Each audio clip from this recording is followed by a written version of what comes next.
নমস্কার দর্শক বন্ধুরা, রে স্পোর্টসের পর্দায় আপনাদের সকলকে স্বাগত জানাই।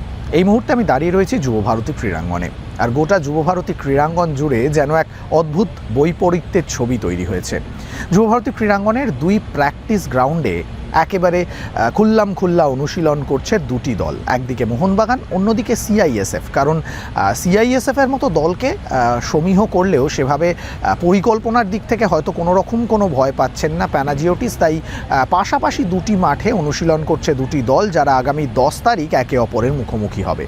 অন্যদিকে যুবভারতী ক্রীড়াঙ্গনের মূল পিচে মাঠে নামার প্রস্তুতি নিচ্ছে মোহনবাগানের চিরপ্রতিদ্বন্দ্বী ইস্টবেঙ্গল, যারা কয়েক মুহূর্ত পরেই নিজেদের গ্রুপ পর্বে শেষ ম্যাচটা খেলবে সাউথ ইউনাইটেড এফসির বিরুদ্ধে। অর্থাৎ ঠিক বিপরীত শক্তিগুলো নিজেদের প্রস্তুতি নিচ্ছে যুবভারতী ক্রীড়াঙ্গনের বিভিন্ন প্রান্তে। এ তো গেল যুবভারতী ক্রীড়াঙ্গনের ছবিটা, কিন্তু মোহনবাগানের অনুশীলনের ছবিটা ঠিক কী? গতকাল অনুশীলন শুরু করেছেন জেমি ম্যাকলারেন, মিগুয়েল ফিগুয়েরা। আজকে অনুশীলনে দেখা গেল সেই মিগুয়েল ফিগুয়েরাই মোহনবাগান অনুশীলনের মধ্যমণি। জেমি ম্যাকলারেন, যিনি গত কয়েক মরশুম সবুজ মেরুন ব্রিগেডের একেবারে আক্রমণ ভাগের মূল স্তম্ভ, সেই মূল স্তম্ভ তো থাকছেনই, তার সঙ্গে জুড়ে দেওয়া হচ্ছে মিগুয়েল ফিগুয়েরাকে। গতকাল অনুশীলনের সময় বলেছিলাম যে মিগুয়েল ফিগুয়েরা এবং জেমি ম্যাকলারেন একে অপরের খুব ভালো বন্ধু হয়ে উঠছেন। প্রথম দিনের অনুশীলনেই দেখা গিয়েছিল নিজেদের মধ্যে বাক্যালাপ করছেন, এবং মিগুয়েল কিন্তু মোহনবাগান অনুশীলনে যোগ দেওয়ার আগেই বলেছিলেন যে জেমি ম্যাকলারেন এমন একজন গোল শিকারী, তাকে যদি আমি ভালো বল বাড়াতে পারি আরও বেশি গোল করবে এই মরশুমে। আর সেই বন্ধুত্ব কি অনুশীলনেই ঝালিয়ে নিতে চাইছেন, তার কয়েক ঝলক কিন্তু আজকে দেখা গেল। অনুশীলন ছিল 5:30 থেকে। প্রথম দিকে নিয়ম মাফিক ফিজিক্যাল ট্রেনিং, তারপর কয়েক পাক রন্ডো চলল, এবং তারপর কিন্তু দল ভাগ করে অনুশীলন। যদিও আজকে যেহেতু মোহনবাগান রিজার্ভ দলের ম্যাচ ছিল কলকাতা লিগে, সেই কারণে ফুটবলারের অভাব ঢাকতে গায়ে বিফ চাপিয়ে মাঠে নেমে পড়লেন মোহনবাগানের সহকারী কোচ।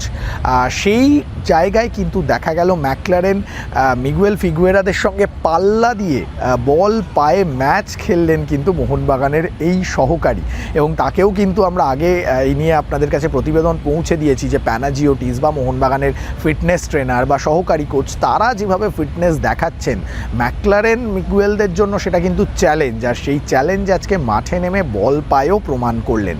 যাই হোক, ফিরে আসি অনুশীলনের কথায়। মিগুয়েলের ঠিকানা লেখা পাস থেকে গোল করলেন ম্যাকলারেন। এটাই বোধহয় আগামী কয়েকটা ম্যাচে মোহনবাগান সমর্থকেরা দেখতে চাইবেন। অনুশীলনে তার ঝলক রইল।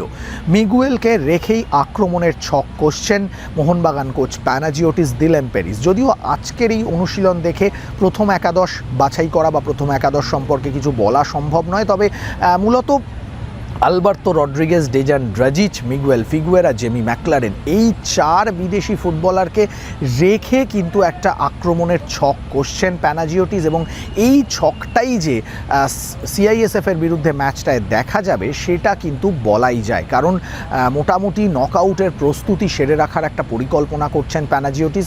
অন্যদিকে আমরা দেখলাম যে মিগুয়েলকে কখনো সেন্ট্রাল অ্যাটাকিং মিডফিল্ডার হিসেবে ব্যবহার করলেন, আবার কখনো মিগুয়েলের সাথে সেকেন্ড স্ট্রাইকার হিসেবে ব্যবহার করলেন।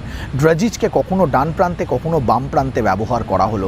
বাকি খুব একটা পরিবর্তনের ছক চোখে পড়ল না, তবে প্রথম দিন বল পায়ে সতীর্থদের সঙ্গে অনুশীলনে ঠিক যতটা চনমনে দেখা গিয়েছিল মিগুয়েল ম্যাকলারেনকে, আজকে কিন্তু তার থেকেও বেশি চনমনে। অর্থাৎ তারা যে নিজের দেশ থেকে হোমওয়ার্ক সেরে কলকাতায় এসেছেন সেটা বোঝাই যাচ্ছে, এবং সেই রসদটা, সেই এনার্জিটা ধরে রেখেই কিন্তু মোহনবাগানের পরবর্তী ম্যাচগুলো খেলতে চাইবেন, এবং অবশ্যই মোহনবাগান জার্সি গায়ে সাম্বা ম্যাজিক দেখানোর জন্য তৈরি হচ্ছেন মিগুয়েল ফিগুয়েরা। অন্যদিকে নিজের চেনা ছন্দ আরও একটা মরশুম মোহনবাগান সমর্থকদের উপহার দিতে চাইবেন জেমি ম্যাকলারেন। অনুশীলনের শেষ দিকে দেখলাম কোচ প্যানাজিওটিস তিনি ডিফেন্ডার রাহুল ভেকের সঙ্গে দীর্ঘক্ষণ কথা বললেন। সহকারী কোচকে দেখা গেল লিস্টন কোলাসোকে বেশ কিছু পরামর্শ দিতে, এবং প্যানাজিওটিসকে ঠিক যে ছন্দে প্রত্যেক দিন দেখতে পাই, গোটা প্র্যাকটিস সেশনটা অত্যন্ত অ্যাক্টিভ, ফুটবলারদের থেকেও কোচ যেন বেশি অ্যাক্টিভ রয়েছেন, সেই সঙ্গে দেখতে পেলাম প্রত্যেকটা মুহূর্তে ভুল হলে থামিয়ে দিয়ে সেখানে ভুল শুধরে দিলেন, এবং মূলত যেটা ট্রানজিশনের কথা বারবার সাংবাদিক সম্মেলনের সময়ও প্যানাজিওটিস বলছেন যে আমি ডিফেন্সিভ মিডফিল্ড এবং অ্যাটাকিংয়ের মধ্যে ট্রানজিশন ট্রানজিশনটা, খুব কুইক ট্রানজিশনে একটা ফুটবল খেলতে চাই। মূলত দুই উইং ভিত্তিক আক্রমণ, যেখানে একসময় বাঁদিকে খেললেন শুভাশিস, ডান দিকে খেললেন আশিস রাই, আবার শেষের দিকে দেখা গেল ডান দিকে আশিস রায়ের জায়গায় অভিষেক টেকচাম সিংকে ব্যবহার করলেন। উইং জুড়ে দুই উইং থেকে বল বাড়ানো হলো ওভারল্যাপে, দুই সাইড ব্যাক উঠে এলেন, ড্রাজিচ বল বাড়ালেন বক্সের মধ্যে, লিস্টন বল বাড়ালেন বক্সের মধ্যে, গোল করলেন ম্যাকলারেনরা। এই যে ছন্দটা দেখা যাচ্ছে, এই ছন্দটা যদি ডুরান্ড কাপে গোটা টুর্নামেন্টটা ধরে মোহনবাগান বজায় রাখতে পারে, তাহলে কিন্তু আরও একবার ট্রফি আসবে সবুজ মেরুন ব্রিগেডে। সেই অপেক্ষায় মোহনবাগান শিবির। অন্যদিকে আরও একটা অদ্ভুত ছবি দেখা গেল যুবভারতী ক্রীড়াঙ্গনে। যেহেতু আজকে ইস্টবেঙ্গল ম্যাচ রয়েছে যুবভারতী ক্রীড়াঙ্গনে, প্রচুর লাল হলুদ সমর্থকেরা এসেছেন এবং ম্যাচের ফাঁকে তারা কিন্তু একবার মোহনবাগান অনুশীলনে উঁকি দিয়ে গেলেন মিগুয়েলকে দেখার জন্য।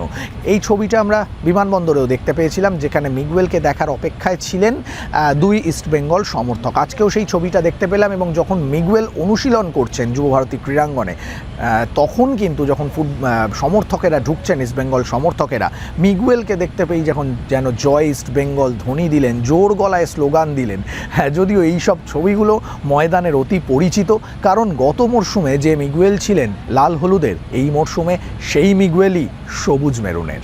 যুবভারতী ক্রীড়াঙ্গন থেকে সৌরভ মুখার্জি, রে স্পোর্টস।